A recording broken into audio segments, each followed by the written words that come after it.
Hello, good morning guys. Kasabong Luzon, Visayas, Mindanao sa aking mga subscribers, sa aking followers, sa aking mga viewers dito sa aking channel, sa aking YouTube, Kayo Kasabong TV.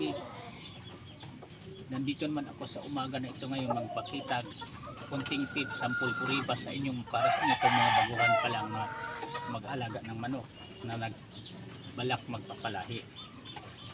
Bago ang lahat ipagpatuloy, maraming salamat sa inyong lahat sa aking subscriber, lalo na sa bagong nag-subscribe sa akin. Thank you sa iyo at saka sa aking mga followers, sa aking mga viewers dito sa aking channel, sa aking YouTube channel, Kasabong TV, sa pagsubaybay nyo sa mga gi-upload ko sa aking mga content tungkol sa buhay sa pag-alaga ng manok. Kasabong ito tinawag ko super green nga inahin.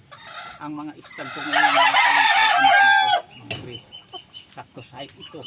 Noong di pa to nangingitlog, dikit ang sipit-sipitan nito. Ganun talaga pag nangingitlog na, bubuka nagpuntik, pero hindi bukang-buka. Ito nga hanggang 2 daliri lang ang buka niya. Kahit inahin na siya. Ito pa lang maibigay kong tips sa inyo sa umaga nito ngayon. Para sa inyo sa mga baguhan pa lang talaga. Tulad sa pag-alaga sa ito siya, lugo na, wala nang buntot.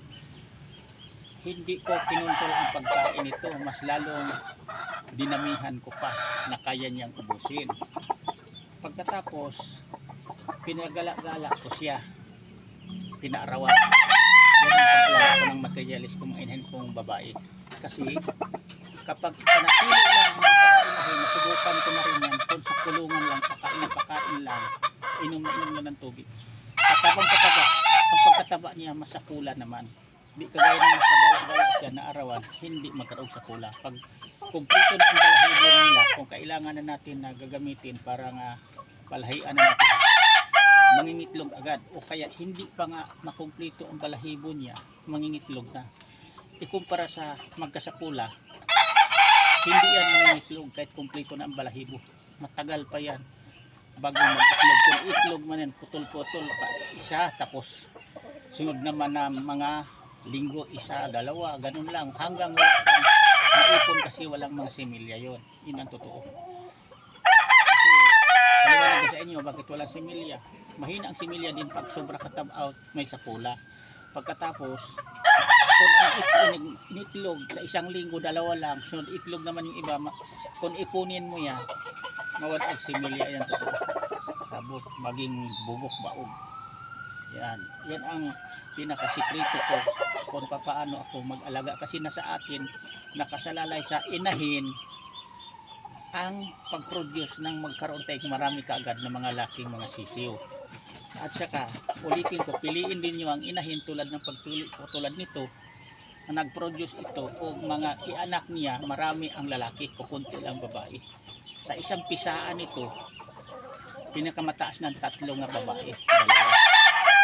Marami ang lalaki na anak nito, kaya piling-pili ang aking mga inahin, kasi mayroon talagang inahin na nag-produce ang ianak puro mga babae. Pero may nagsasabi din na ang manok din daw talaga nga excuse me, mga nubo ko yung mga linyada daw talaga ang mga manok na magbilag panalo, madamot daw magbigay sa lalaki.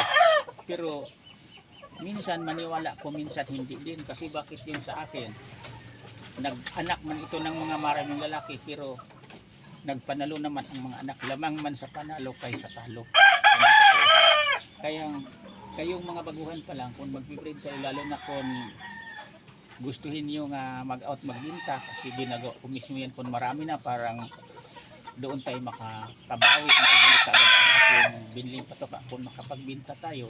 Importante sa gagamitin nating inahin, mag-produce ng maraming anak na lalaki, parang hindi tayo lugi, kasi luging-lugi tayo kasabong kung ang isa kainahin natin nag-produce ng maraming anak na babae. Ang natin ang babae na hindi man kaano mabili ang babae mga pangkan lang yan, mga pangkatay-katay, pang ulam-ulam lang yan sa kumakain ganito mga manok. Yan to.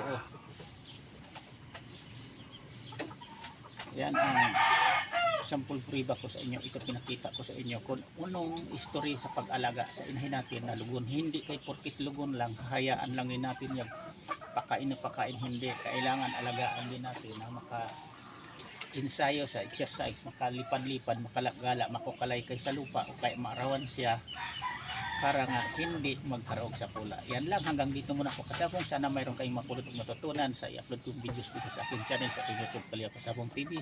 Bukas ulit naman tayo, iba naman topic ang ipaabot, ipapaliwanag ko sa inyo para sa inyong mamagabuguhan, parang makakuha kayo ng kunting kaalaman sa akin na pangdagdag sa pag-alaga nyo ng manok niya sa kaalaman din nyo. Yan lang, bye bye.